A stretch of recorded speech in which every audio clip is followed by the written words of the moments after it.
I can't waste my life on a man with nothing. You'll never be more than a broke dreamer. Emma Carter spat at her husband as she packed her bags, laughing at the faded hoodie and the tiny apartment she was leaving behind. Hours later, she was in another man's penthouse, convinced she had traded up. But she had no idea that the poor man she abandoned was secretly the billionaire CEO at the top of the very empire her new lover worked for. And when the truth exploded at the gala, her humiliation was complete. What happened next will make you question greed, loyalty, and betrayal in ways you've never imagined. Viewers, if you were Daniel, would you forgive, or would you make her pay? Let us know. She left her husband because she thought he was poor, mocked his old car, his late nights, his faded hoodie. She ran into the arms of a man dripping in wealth, convinced she'd finally secured the life she deserved. But what she never imagined was this. The husband she abandoned was secretly a billionaire CEO, and the rich man she chose instead was nothing more than her ex-husband's employee. One night, at a glittering gala, the truth exploded, and Emma Carter's world collapsed in front of everyone. The glow of the kettle's red light flickered across Emma Carter's face as she stood in their cramped kitchen, arms crossed, watching Daniel hunched over his laptop again. The apartment smelled faintly of burnt toast and stale coffee, not perfume and chandeliers.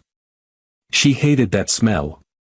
Another late night, she asked, voice sharp, though she already knew the answer. Daniel's fingers tapped steadily on the keys. His hoodie sleeves were pushed up, veins taut on his forearms. Investor calls, he murmured, eyes still on the screen. One more push, Em. We're close. She scoffed, stirring her coffee. You've been saying that for years. Close to what, exactly? Another rejection? His jaw tightened but he didn't rise to the bait. That was Daniel's way, calm, measured, never cruel back. Once, she had admired that quiet steadiness. Now, it grated. The second phone on the counter buzzed, a sleek black device she had never been allowed to touch. Daniel declined the call instantly. Who keeps calling you this late? Compliance, he said smoothly. Background checks for a prospective partner. The words were plausible, but Emma had lived with him long enough to know when something ran deeper. She caught a glimpse of the document on his screen before he closed it, bold letters reading H, Holdings, Confidential. Her mind flicked back to the night she first met Daniel at university. He'd been the boy who fixed her father's projector at a business seminar, sleeves rolled up, grin boyish. She'd fallen in love with his brains, his certainty that one day he'd build something lasting. But years of ramen dinners and second-hand furniture had buried that dream under frustration. A rap on the door interrupted her thoughts. Mrs. Groves from down the hall poked her head in, smiling at Daniel. Morning, Mr. Hayes. Oh, sorry, Daniel.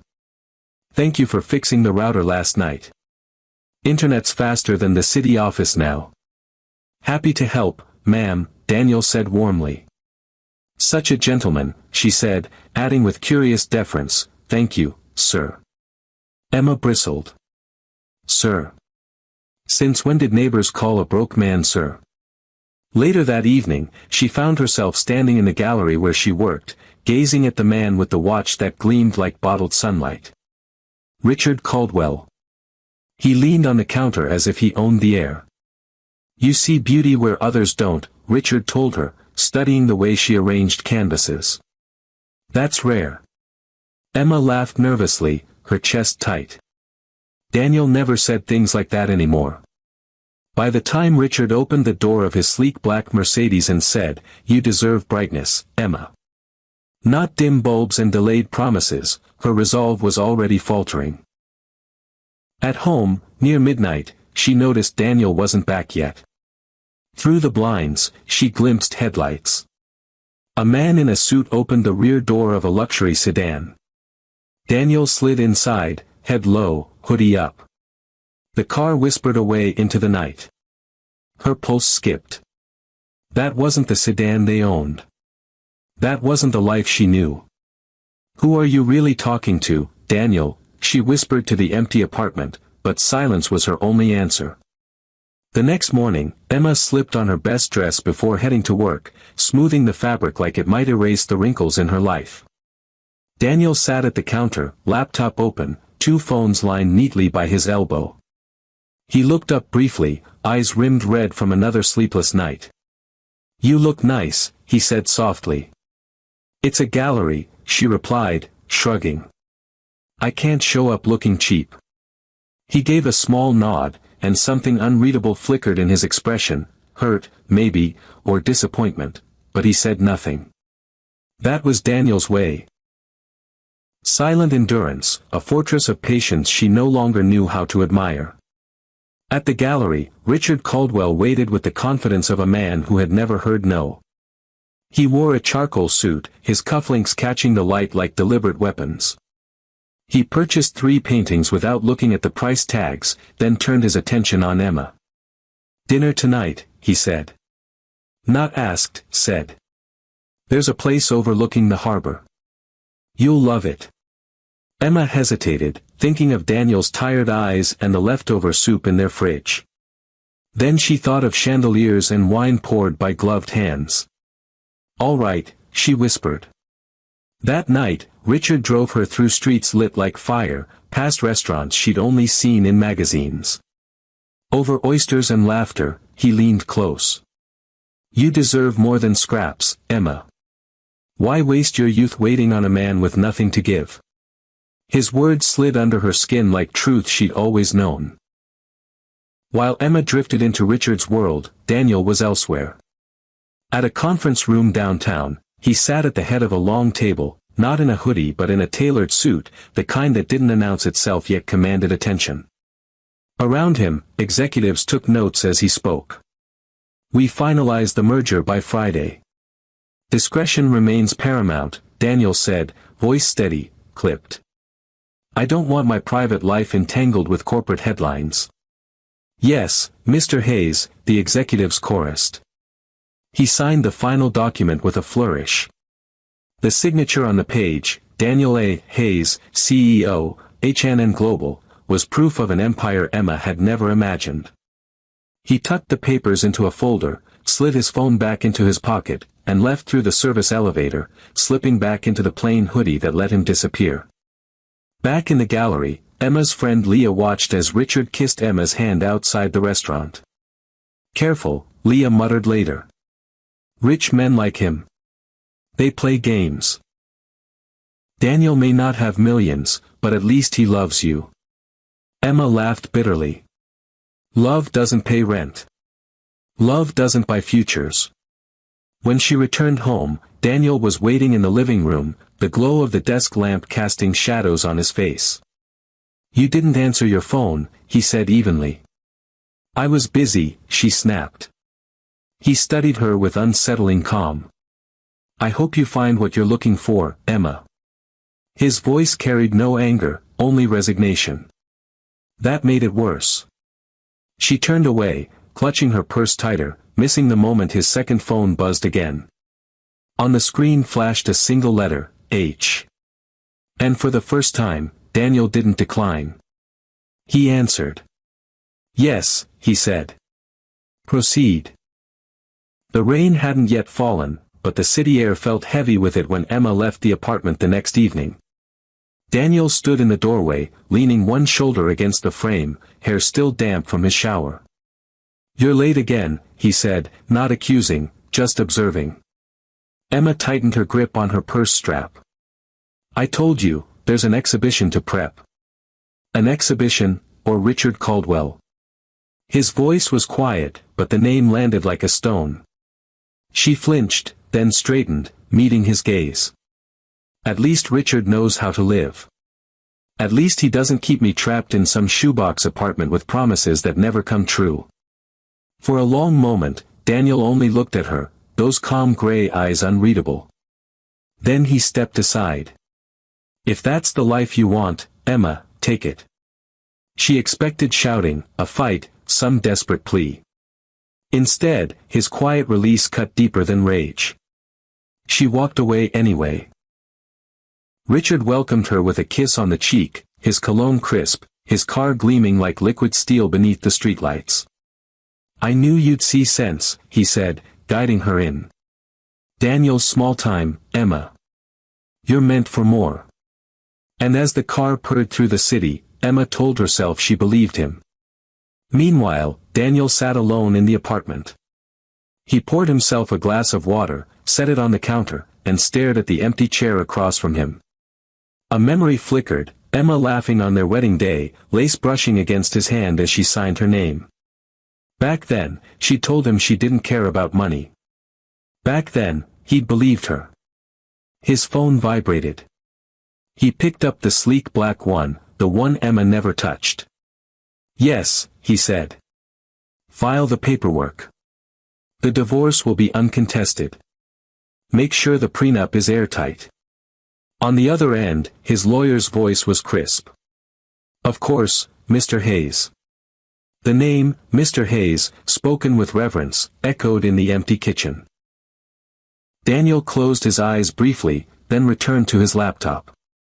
On the screen glowed charts, mergers, expansion plans, all the things he had hidden from Emma to see if she loved him without them. At a rooftop restaurant overlooking the harbor, Richard lifted his glass.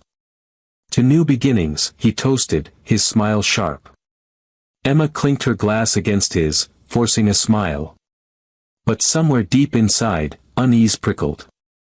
Richard's world was dazzling, wine, wealth, promises, but his eyes carried calculation more than affection. Still, she ignored the warning. "Your ex," Richard said suddenly, swirling his drink. "Don't waste another thought on him. He'll never touch the circles I move in." Emma laughed, though it felt brittle. "You're right. Daniel was nothing." Back in the apartment, Daniel folded the prenup neatly into a folder. He traced Emma's signature with his thumb, a muscle twitching in his jaw.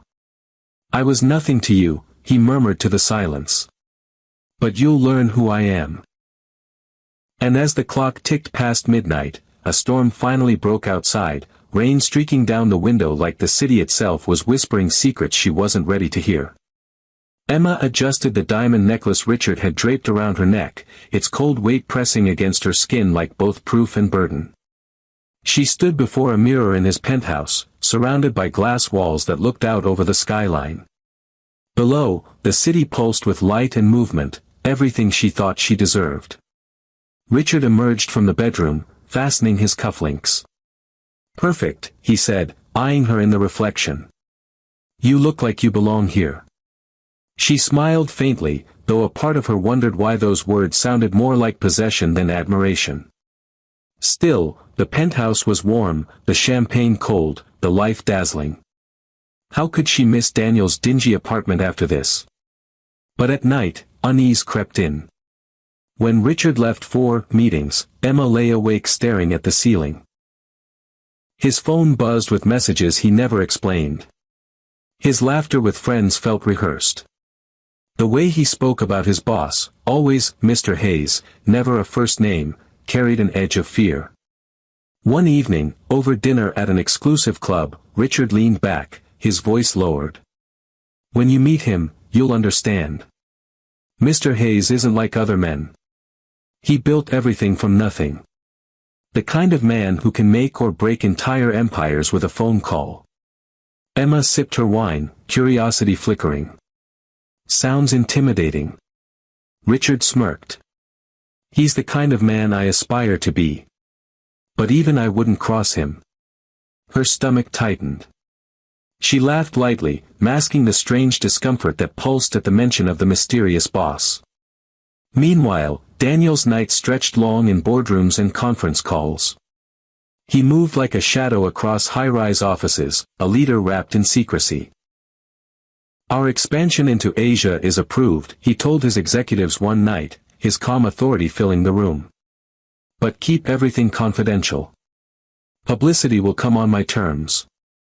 "Yes, Mr. Hayes," they replied in unison. Afterwards, he left through the underground garage, slipping into the plain sedan Emma once mocked.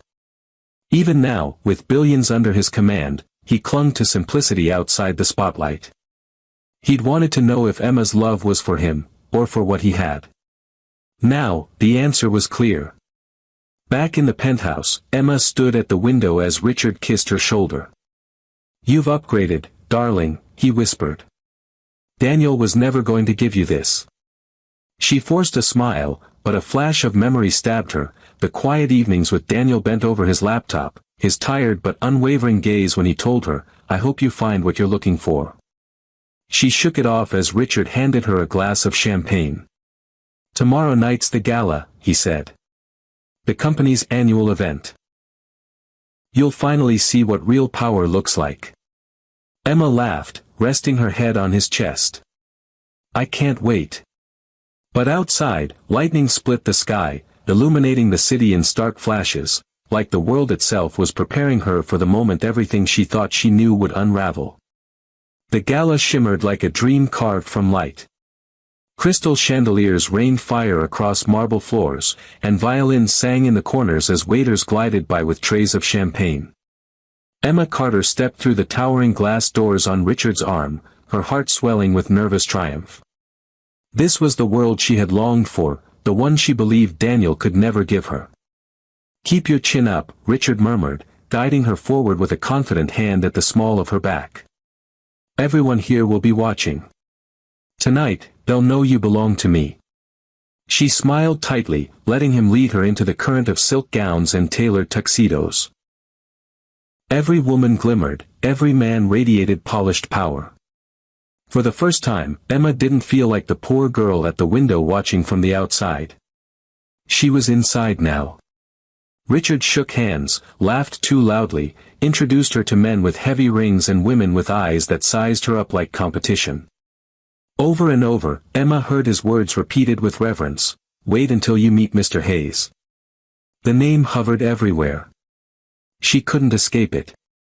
Mr. Hayes, the invisible center of the room. Executives whispered about him like a god who might appear at any moment. Even Richard, so cocky, grew stiff when someone asked if his boss had arrived yet. Emma touched his arm as they crossed the floor. "You've never told me his first name." Richard smirked, sipping champagne. "Names don't matter when you own everything. To us, he's Mr. Hayes." A tremor of unease threaded through her. She pushed it down, lifting her glass as if to drink it away. Across the ballroom, a side door opened. Conversation softened. The string quartet shifted. Heads turned in unison, as though the air itself bent around a presence.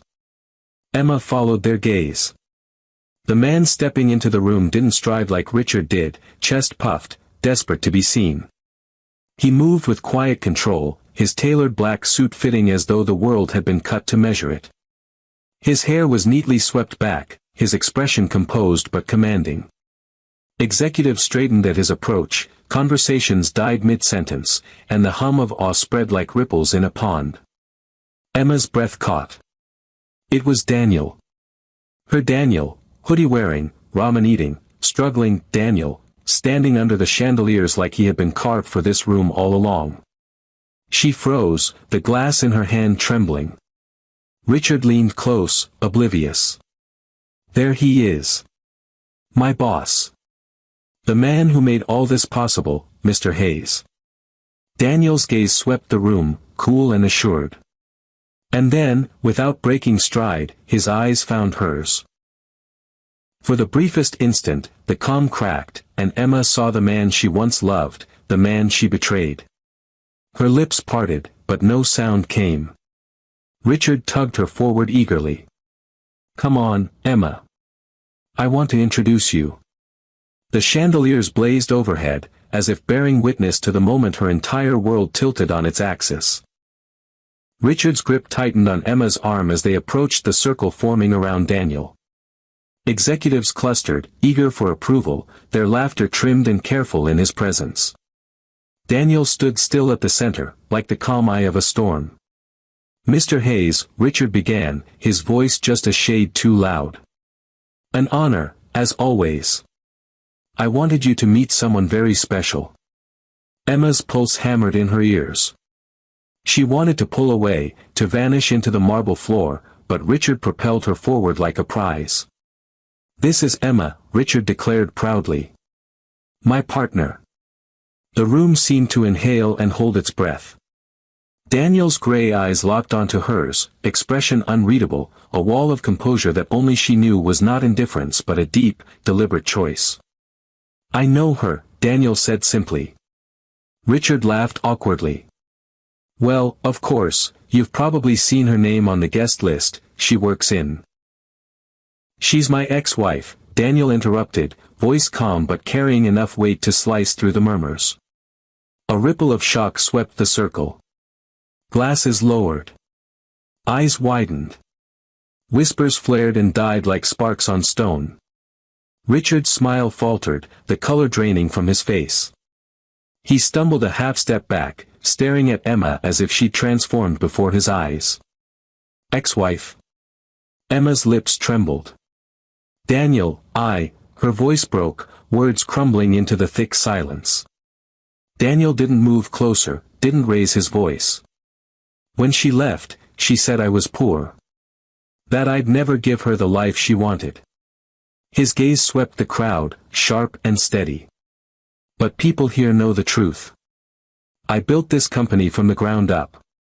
And Richard, the man she chose instead," Daniel's eyes flicked to him like a final blow, "works for me."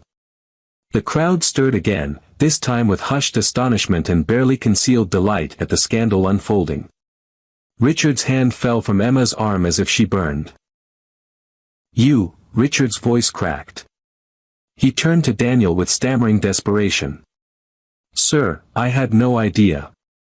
Daniel silenced him with a glance. "Your personal life is your choice. But flaunting betrayal in front of me? That's poor judgment. And judgment matters in my company."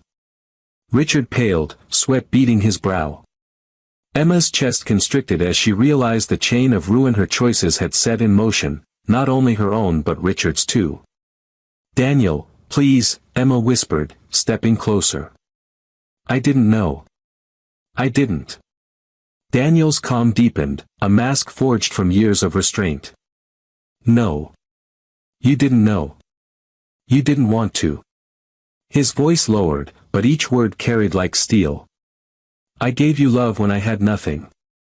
And you traded it for money you thought was more." The string quartet faltered into silence. The chandeliers above burned brighter, merciless. Emma's tears blurred the marble floor as the reality crushed her. Richard turned on her, venom in his whisper. "You knew nothing, Emma. And you've just cost me everything." But Daniel had already turned away, leaving her frozen in the spotlight of her own undoing. The limousine ride home after the gala was suffocating. Richard sat rigid in the leather seat, his jaw clenched, his knuckles white as he gripped a crystal glass he hadn't touched. Emma sat opposite him, staring at the blur of city lights through the tinted windows. The silence was sharper than any words could have been. Finally, Richard snapped. "Do you realize what you've done?" His voice cracked with rage. "You paraded me into that ballroom, into my boss's sight, with your secrets festering like a rot beneath my career. I'm finished because of you." Emma flinched. "I didn't know, Richard. I thought." "You thought." His laugh was hollow. "You thought Daniel was a nobody. You thought you traded up. But the man you mocked, the one you left me for, is the man I answer to every morning. Do you understand what that makes me look like?" Her throat tightened. "We can fix this." Richard shook his head, eyes cold. "No, Emma. You're toxic. Do not come near me again." When the car stopped, he didn't even wait for the driver to open the door. He stormed out, leaving Emma on the curb, mascara streaked down her cheeks, dress clinging to her in the night air. The penthouse door was locked when she arrived. By morning, her belongings were in suitcases outside, like discarded trash. Back in her tiny old apartment, the one Daniel had once paid for, Emma sat on the floor amid the boxes, her hands trembling. Rage simmered beneath her humiliation. She replayed Daniel's words at the gala, the calm way he dismantled her in front of everyone, the way he left her standing exposed. I gave you love when I had nothing. And you traded it for money you thought was more. The words cut deeper than any knife. That night, she opened her laptop and searched for lawyers. If Daniel wanted dignity, she would take what he valued most, his fortune. She convinced herself she had a right to it, that years of sacrifice entitled her to half of everything.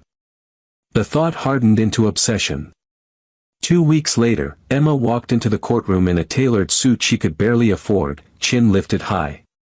The cameras outside flashed, the media had caught wind of the scandal. To the public, she was the betrayed wife of a secret billionaire. She would spin that narrative until the world believed it. Across the aisle, Daniel sat with his legal team, calm as ever in a dark suit, his composure infuriating. Grace, his new wife, sat quietly behind him, her hand resting on her lap, her eyes never leaving him. Emma noticed the way Grace leaned forward to whisper something encouraging before the hearing began, the quiet loyalty that Emma had once been too restless to give. The judge entered, and the trial began. Emma's lawyer rose with fire. Your Honor, my client was deceived. Mr. Hayes concealed his assets throughout the marriage, hiding billions while she lived as if married to a pauper. She is entitled to half his fortune. Gasps rippled through the gallery. Emma smiled faintly, tasting the victory she believed was coming. But Daniel didn't even flinch. He leaned forward, whispering something to his lawyer, who stood and calmly opened a folder. Your Honor, his lawyer said, before we continue, I'd like to submit Exhibit A, the prenuptial agreement signed by Mrs. Carter before their marriage, witnessed and notarized. The judge raised a brow. Emma's blood turned to ice. The courtroom felt colder as the prenuptial agreement was slid across the judge's bench. Emma stared at it, her heartbeat thundering in her ears. She recognized her signature instantly, her own name written in flowing ink from years ago, beside Daniel's calm hand. Her lawyer blinked, trying to recover. This agreement cannot possibly cover billions of dollars acquired after the marriage. My client was misled. Daniel's lawyer, a silver-haired man with a voice like tempered steel, rose. On the contrary, Your Honor. The agreement explicitly covers all current and future assets. Mrs. Carter signed it willingly. We have witnesses present, including the officiant who notarized the document. The judge adjusted his glasses and scanned the pages.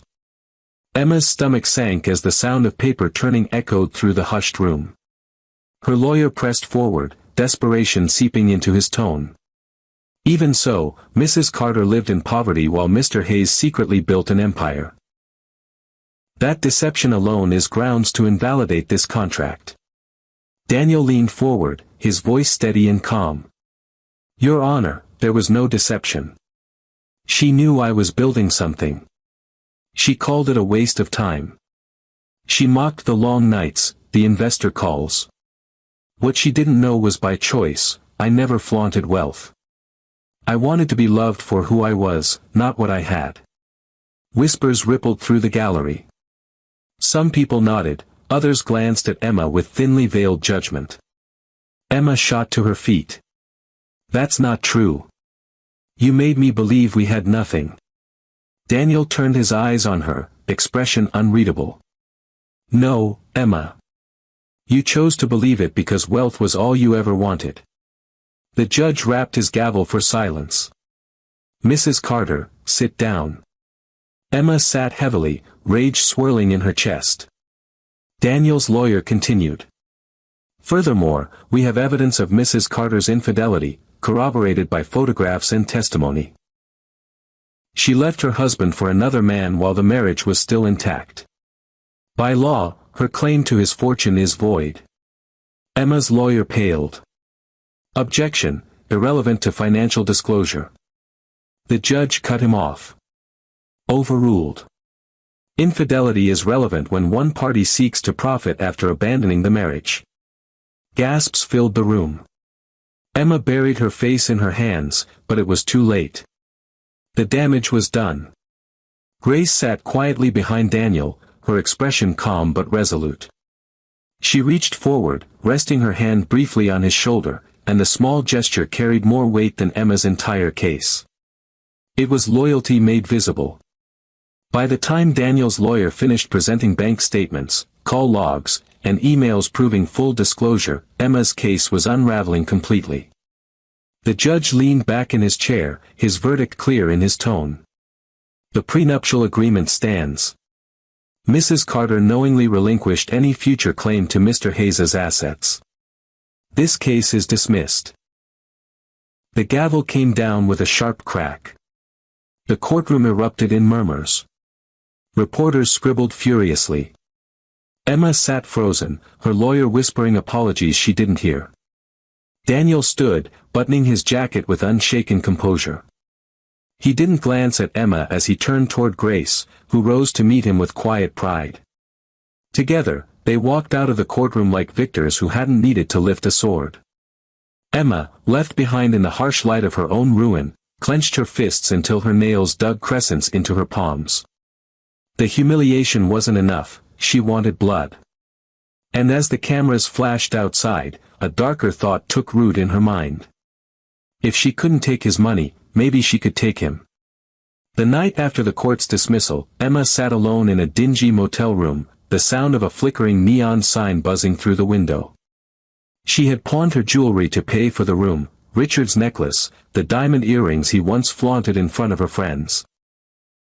All gone, just like Richard himself. The tabloids had made her a spectacle. Billionaire CEO crushes ex-wife in court. Emma Carter's fortune fantasy ends in disgrace. Headlines bled across every newsstand. She couldn't walk into a store without hearing whispers, couldn't open her phone without seeing her name twisted into mockery. She slammed the device onto the bed. He destroyed me. Her reflection in the mirror looked older, harder. The lines around her eyes weren't just from stress, they were from bitterness calcifying into rage. You humiliated me, Daniel, she muttered to the glass. You stripped me of everything. And you smiled while you did it. But beneath her fury was something sharper, envy. The image of Grace sitting quietly behind Daniel in court gnawed at her. Grace's calm, her loyalty, the way Daniel looked at her with quiet affection. Emma realized she had been replaced not only in Daniel's life but in the very role she once dismissed, the steadfast partner. That night, she met with a shadowy contact in a downtown bar.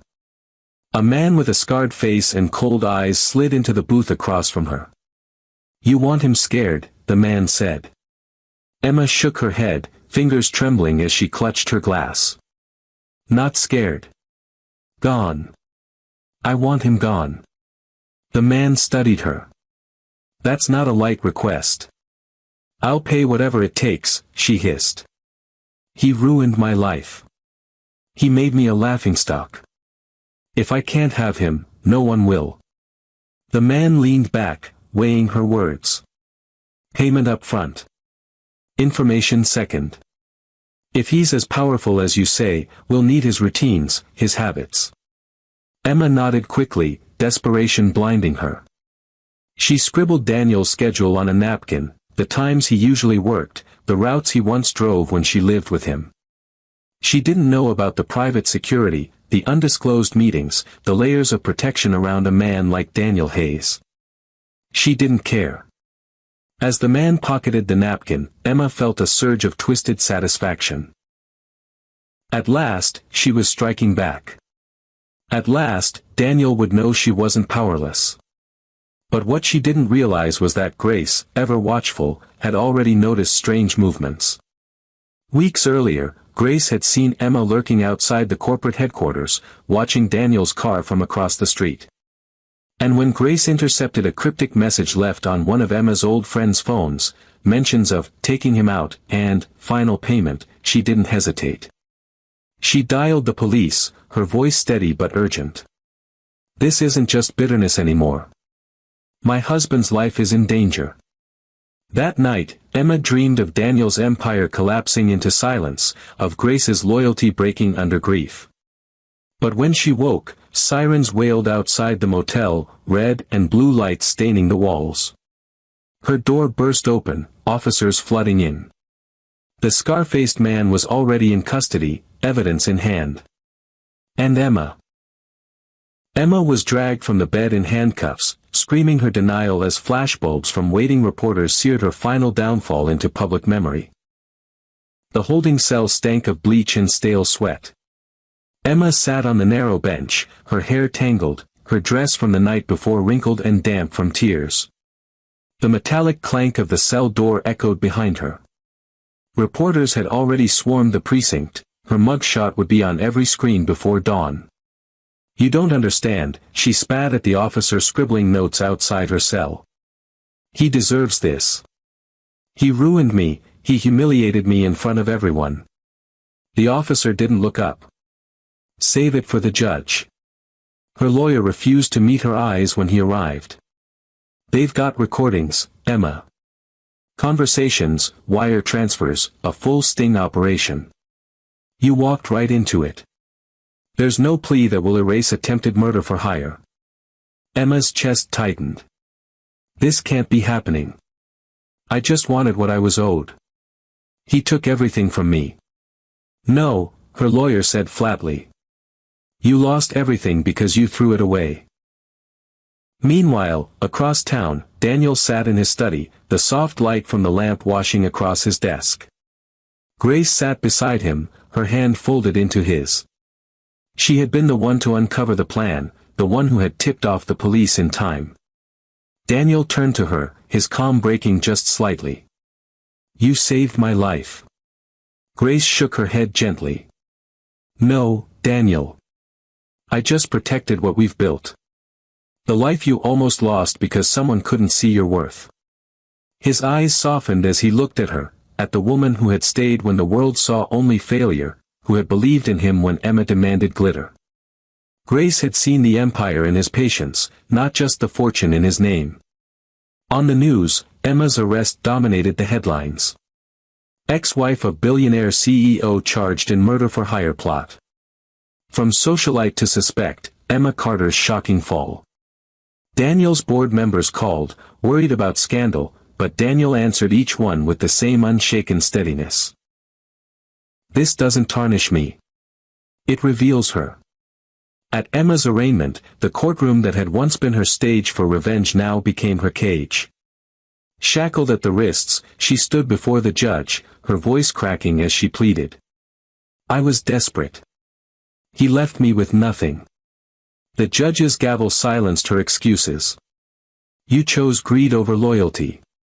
You chose violence over dignity. This court finds sufficient evidence to proceed to trial." Bail denied. Emma was led away, her eyes darting wildly, searching for sympathy that never came. The same cameras that once adored her now recorded her ruin. Outside, Daniel and Grace stepped into the sunlight, reporters crowding them with questions. Grace held Daniel's hand firmly, her presence unshaken. Daniel paused long enough to say one thing, his voice calm, deliberate, final. "Greed destroys itself. I don't need revenge, her choices already gave it to me." The cameras flashed as the couple walked forward, not as scandal's victims but as proof of resilience. Behind them, Emma disappeared into the prison van, the steel door slamming shut like the last chapter of her downfall. The cell door slammed with a finality Emma had never felt before. She sank onto the thin mattress, staring at the gray cinderblock walls, the sour smell of disinfectant clinging to everything. Gone were the chandeliers and penthouses, the gowns and champagne. Now she wore state-issued beige, her hair tied back with an elastic band that pinched her scalp. Her cellmate, a woman with tired eyes and a scarred cheek, studied her with disinterest. "First time?" she asked, voice gravelly. Emma nodded weakly. The woman smirked. "You'll get used to it. Or it'll eat you alive. Depends how much pride you're willing to swallow." Emma turned her face toward the wall, clutching her knees. She replayed the last year like a cruel montage. Her laughter at Richard's rooftop dinners, her mockery of Daniel's poverty, her smugness walking into court. And then the look on Daniel's face at the gala, steady and composed, as though he had known all along how this would end. At night, she dreamed of Grace leaning forward in court to whisper encouragement to Daniel, Grace's quiet strength standing where Emma had once stood. The image gnawed at her, leaving her hollow with jealousy and regret. Meanwhile, life outside moved on without her. Daniel and Grace walked together through the glass doors of H&N Global headquarters, greeted by staff who stood straighter in their presence. Daniel's calm authority carried further now, not just as a billionaire CEO but as a man whose dignity had outlasted betrayal and danger. Grace moved beside him, no longer his secretary but his partner, the woman whose loyalty had literally saved his life. At night, their home was filled with warmth, not luxury flaunted but comfort chosen. Daniel read reports in the study, and Grace brought him tea, resting a hand on his shoulder. He'd look up at her, gratitude softening his usually stoic expression. "You stayed when it cost you everything," he told her one evening. "Emma left when she thought I had nothing. That's the difference. And that difference saved me." Grace smiled faintly, brushing her fingers over his hand. "You don't have to thank me. I saw you before the world did. That was enough." News outlets dissected Emma's case endlessly. Talk shows debated her downfall, some calling it a cautionary tale, others mocking her greed. Documentaries were pitched. To the world, she became a symbol of betrayal punished. But for Daniel, she was no longer anything. He rarely spoke her name, and when he did, it was only in private moments with Grace. "She taught me a lesson I couldn't have learned any other way," he admitted. "That love without loyalty is just a transaction. And I don't deal in transactions." In her prison cell, Emma clutched the thin blanket tighter, drowning in the noise of shouting inmates and clanging bars. Her pride, once her shield, had become her shackle. She had lost Daniel, lost Richard, lost wealth, freedom, and dignity. All that remained was the echo of her own choices. For the first time, she realized she had no one left to blame. The prison yard was bleak under the winter sun, a cracked concrete field ringed by high fences and razor wire. Emma shuffled out with the other inmates, her arms wrapped around herself for warmth. The laughter and chatter of the women around her felt like static she couldn't reach. She stared through the chain link toward the distant skyline, the city where Daniel lived, where Grace walked freely at his side, where the empire she might have shared thrived without her. A reporter's voice carried faintly from a guard's radio. CEO Daniel Hayes was honored today for his philanthropic foundation's new initiative providing scholarships for underprivileged youth, the words twisted inside her chest.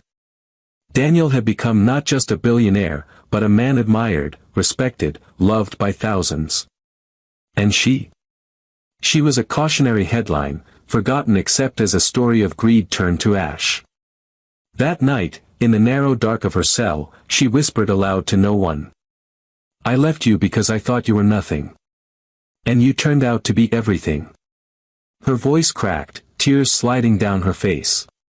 "And I'll never get another chance."